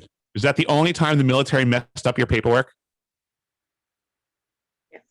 Come on. Okay, That's well then you need to learn a lesson. The military messes up people's paperwork all the time. Oh yeah. Yeah, my They're second. kind of known for that. My second husband was a Vietnam vet, and he did have VA coverage. And every time we went in, he had a new sheet of paper because they had completely lost his paperwork. Right. They do this always. This is standard operating procedure. Is they don't keep your records. They have no idea what one hand has no idea what the other is doing. That's standard operating procedure. And he was Coast Guard for 6 years and served 2 tours of duty in Vietnam. And they regularly lost his paperwork. Wow, that's crazy. That was the only time that I went in to ask, But yeah. But not everybody that's been in the military has been used for the SSP, and not everybody that is in the SSP is military. That's what we're trying to say here. Now, but taking that truth is still a truth. But what does that have to do with your paperwork? Now, I'm just changing the subject. Okay. I'm not following along. I'm not following. I still want to talk about the 13 crystals under Antarctica and the mummies. So I guess I don't know if we have time. It's time. Okay. What time is it there? 9 o'clock? Yeah. The gatekeepers in the UFO community are demanding that you have at least master's degree from an accredited college, or you have a DD-214 and were an officer before they will listen to your testimony. I think that is completely ridiculous. It excludes 95% of the legitimate testimonies.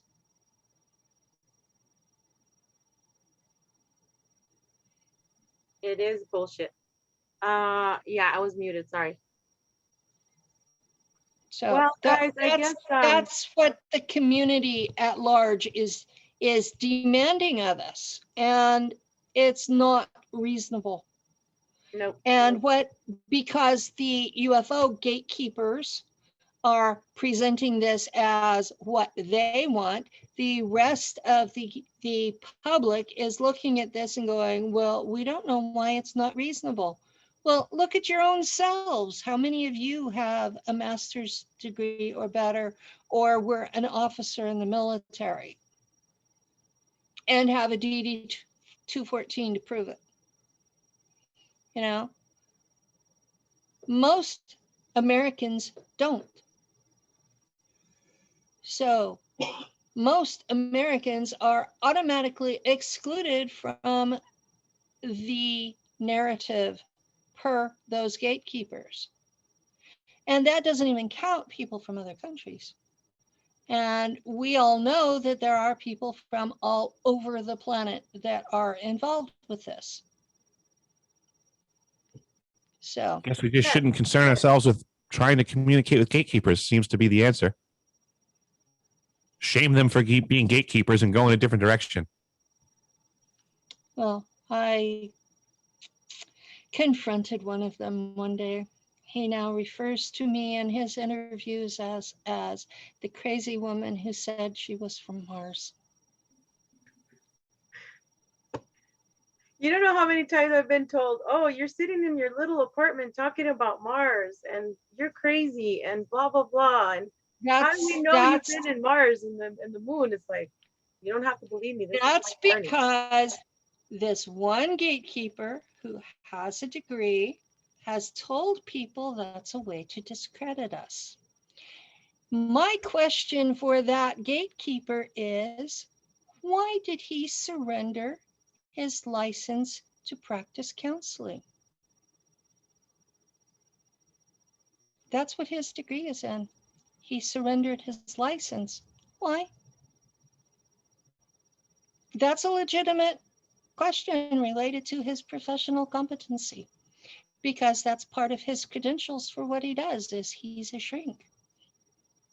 What if he just wanted to relinquish it because he didn't want to pay the fee because he didn't have any clients and had gone in a different direction? Then he can say that. Understood, but now you're speculating. Like I'm asking you, what if it's just that? I'm not speculating at all. I'm asking why he did it. 10-4. I think that's a legitimate question to be asking him, since he's trying to say that we're automatically nuts.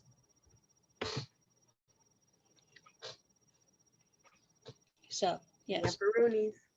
Well, I guess we're gonna have to come back another day and talk about the mummies. There's always more airtime that can be filled. I love you both. And we're gonna have a great night, ladies. But wait, don't hang up.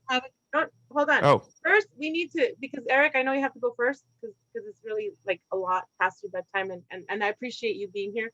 Go ahead and tell people how they can get a hold of you and what you'd like to do and how you serve the community or whatever, how they can reach you, and then Penny.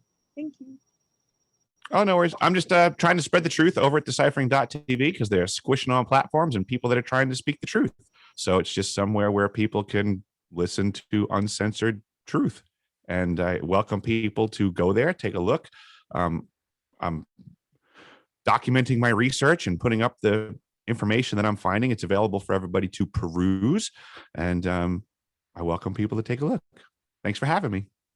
You're welcome. Are you on Mayway, Facebook? Where are you? Oh yeah, I'm also on MeWe for deciphering my experience, and I'm on Facebook, but I'm not a big fan of the social platforms. I'd rather have people go to my website. I mean, screw social media. Go to my website. Those platforms are censoring people. I'm trying to bring people away from them. Let's discuss the truth on truth platforms. Screw Facebook. Screw MeWe. Screw YouTube. Thank you, Eric. Miss Penny. Miss Penny. I have a website of my own, or actually I share it with an IT guy. It's a forum site where people can interact with each other, and it's not so much about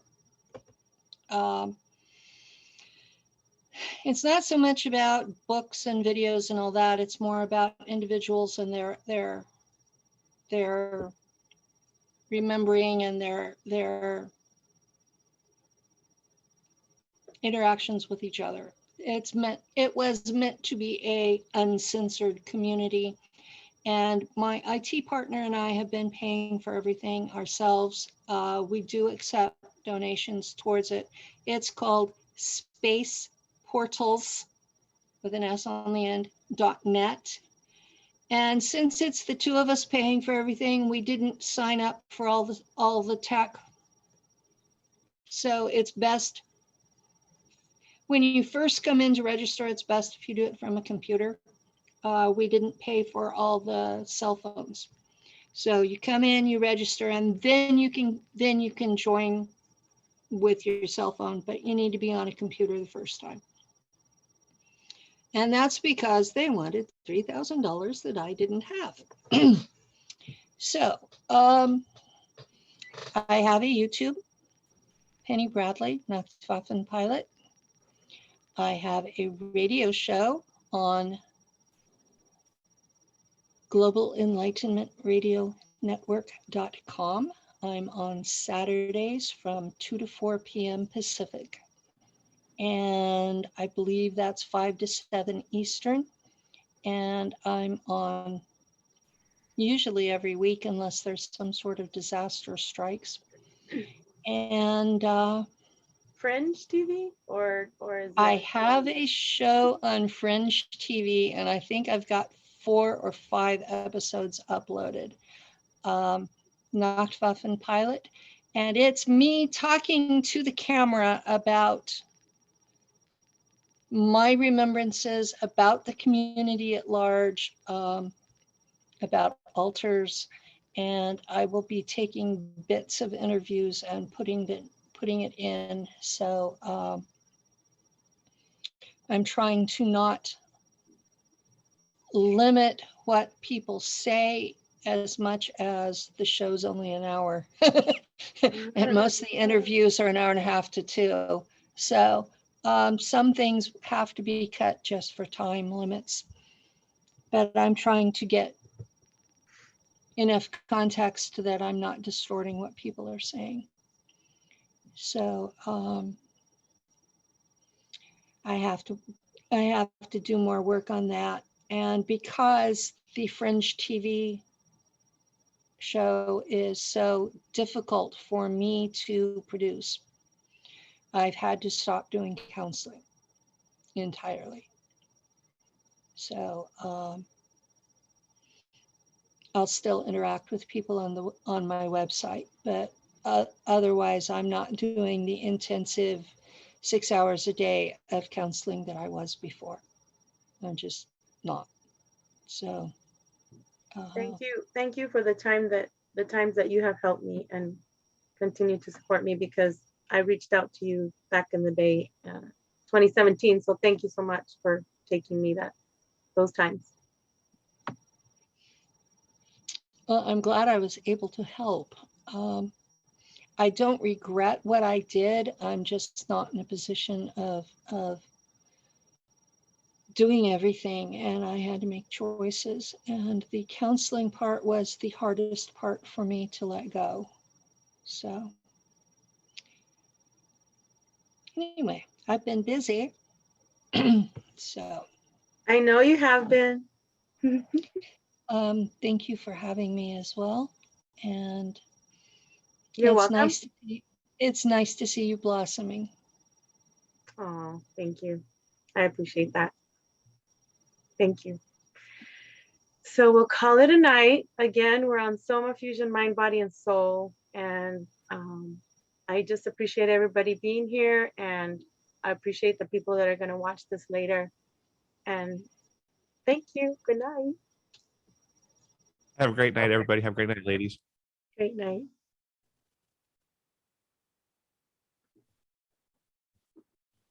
Well, I'm going to go. I still have to do dinner. Me too. I'm starving. I'm starving too, and I got to go pee. Love you guys. Bye, Katie. Have a great night. Bye. Bye. Bye, everyone.